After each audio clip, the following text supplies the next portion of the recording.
ADR, in the old days, they called it looping, and that's because they had two machines. The editors would break down each line into a loop. They'd have a projector with a picture loop on it, and they had the sound on another machine, and all it did was just go around and goes, "Hey, Bob, how are you? Hey, Bob, how are you?" They get into a rhythm, "Hey, Bob, how are you?" They could never play anything back until they got to the actual stage, because the poor editors had to take all those loops back. I mean, each line was an individual loop. So guys in the machine room, they'd just be taking stuff off as fast as they could, and they put up the next loop. "I'm coming after you. I'm coming after you." "Okay, all right, that's good. Take the 20th one." And they would do this all day, and it was, I wasn't around in those days, and I'm really glad. I started off in another studio with a gentleman by the name of Richard Einfeld, who actually trained people, young people, when they got out of high school and college. And he had taken me under his wing and showed me what film sound was all about. And we went on location and did the San Diego Police Department training films. And you move the lights, you boom them, you work with the Nagra, and he taught you how to operate the Nagra tape deck and how to read a modulometer. About 25 years ago, I took a one-day call here at the Walt Disney Company. I came in halfway through Little Mermaid. And when I was at Warner Hollywood, there was no animation at all. It was all just big live action movies. And when I got over here, I was walking down the street, and the main theater is where Terry Porter and his crew were dubbing Little Mermaid.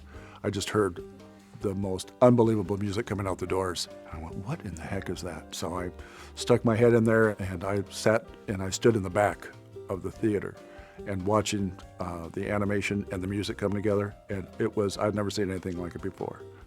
We were asking questions to the filmmakers and the animators and whoever was producing, and said, "Well, what microphones did you use?" Because when Terry got to the dubbing stage with Little Mermaid, they had been all over town. They had used 17 different microphones. So the poor guys on the dubbing stage, you're trying to make a line that was done in New York or a line done in Los Angeles or Burbank, wherever, trying to make those two lines match without having to ADR it or loop it could be very difficult.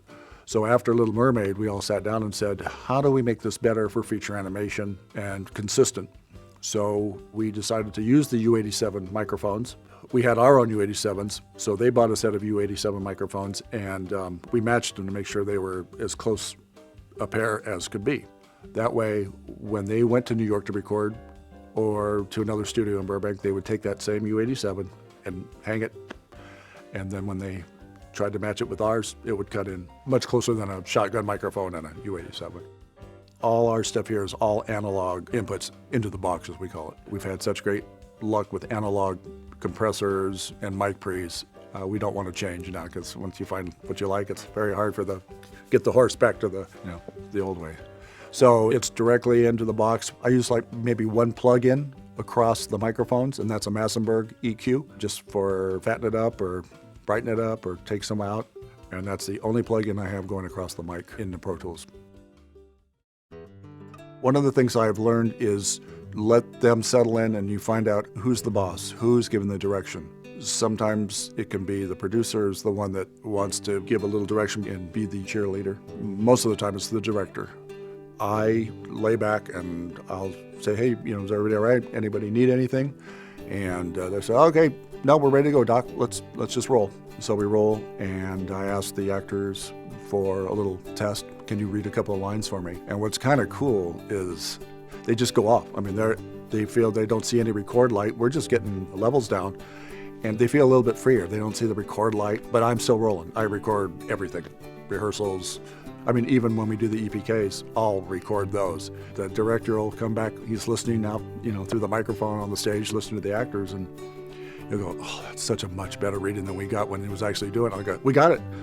He goes, is it clean? There's no camera? I said, no, it's clean. I go, oh my gosh, that's fantastic. So we have that in the bag. We record anything. You just never know. The most important thing in my world is do not distort the tracks. I'll use Billy Crystal and John Goodman again, because Billy, his ears are gold. And he's in here, and the two of them are working together on both Monsters and Monsters University. And both of them are listening to themselves and each other in those headphones. And it's every moment to them is magic. Take that, Wazowski! Are you delirious? I beat you! Get your eye checked! I beat you! You distort one of those lines, they'll take the headphones off and they'll look back and they'll say, did you did you get that? Can I have another one? You don't do that, because you get another one, but that magic's gone. It's the same thing with Robin Williams. Robin, in the old days, before we had all this beautiful equipment, he could get very loud, and he'd go from a whisper to a scream. And if you distorted those tracks, if you didn't capture it, he would come back and have a little talk with you. He's a very nice guy, and he was very nice about it, but he'd still come back and he'd have a talk with you. We are sitting around waiting while they're adjusting microphone levels. We basically ride the faders around. We are always riding the faders around. You cannot just sit there and have, okay, I found the low point and I found the high point of his voice, so I'll put it in the middle. So if he screams, everything will be fine. If he's quiet, you don't. You are a human limiter compressor. You are always riding the faders. No matter if you have 4 people in here, 6 people, 2 people, 1 person, you are constantly riding the faders. And your anticipatory skills have got to be really good. And once you're comfortable and everybody's feeling good, you can, every once in a while, you can make a suggestion and they'll go, oh, great idea. But you are very selective. That was really great, but I got to tell you, what I did was really quite wonderful. The subtleties of the vocal performance were marvelous. Yes. Yeah. Oh my God, that was great. Isn't that great? Sometimes I'll ask the editor during a break, I'll say, am I too much on the talkback? They'll go, no, your feedback is good, because I'm always listening to pitch. And if I think the pitch is a little low, or if I think, hey, it'd be funny if they pitched it up, they'll go, oh, okay, let's try that. And if it doesn't work, it doesn't work. And then nobody turns around and says, hey, tell Doc to be quiet. The big misconception in the ADR world is an actor, the first thing that they do is they come in here and they go, I hate ADR. It's not organic. They are correct. There is ways, though, to make it more organic. There is a ways to improve their performance. The day that they shot it, they may have not felt good. They may have gotten their dog may have gotten hurt, or they got into an argument with their wife or husband or girlfriend, boyfriend, or they had a cold. So like Meryl Streep, she will come into the stage and she'll go, can I see the scene? And you run it for her and she goes, how much of this do you have queued for looping? Just the last 10 lines. And she'll say, can I do the whole scene? And they'll go, yeah, it may not be queued, but we queue on the fly, find all the footages.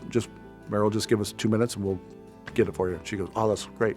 She goes, I can improve this. And also, the film's been shot over several weeks, several months, and there might be inconsistencies. So she goes, I can smooth that cutout with my vocal. I can tie those 2 lines together a lot better. And that's when you have the actors working. As long as they have confidence in your recordings and that you know what you're doing. We're all about performance and pitch. That's what we do here, and that's it. And if you go to play it back and it plays back improperly, and they'll go, that's horrible. And they'll go, no, and I'll just say, wait, hold on a sec, and I will either sample a background to fill out the loop so it sounds like they were there that day, or the editorial has provided sound effects and music, and I'll play that, and I'll mix it a little bit better. And go, oh, yeah, okay, that sounds good. Once you get them in your pocket, they're on your side. You may have an actor coming up, I only want to do those 3 loops. And they go, those sounded pretty good. Hey, can we go back and do some of the other ones? This is kind of fun. So it's all instilling confidence in your actors and your director and your editing. We're experts in the ancient craft of close-up magic. Yeah, it's all about misdirection. The level of acting is unbelievable how much it comes up when you have the 2 actors working together. The traditional way is to have one actor come in and they hand them the script and they explain, okay, you're going to be working against Sully or Sarah Silverman and Wreck-It Ralph. And they go, okay, I get it. Yeah, okay, I'll just pretend that I'm working with somebody. And we have a reader that sits at the table, and the reader is that other actor, whether it be male or female. So say John Goodman, somebody's playing Billy's, and it's not quite the same as having Billy Crystal or John Goodman and working against each other. So when we did the first Monsters, they brought John and Billy in together, and the level of acting just rose. And so they tried to do that as much as they could. Then on a film like Wreck-It Ralph, John didn't want to work by himself, so we brought in the other actors or actresses as much as we could to help him out. And Sarah Silverman would come in and work with John, and what a difference. Let's shake on it. Come on, Jumbo. Ralph, my man. My main man. Once you've recorded and we've assembled the new recordings and we play it back, and the actor goes, we've made it better. that is what you want to hear. And the director goes, I think we've made this better. We are humanity's last hope. Our mission? Destroy all cybugs. You ready, rookie? Let's find out. Awesome. That was terrific.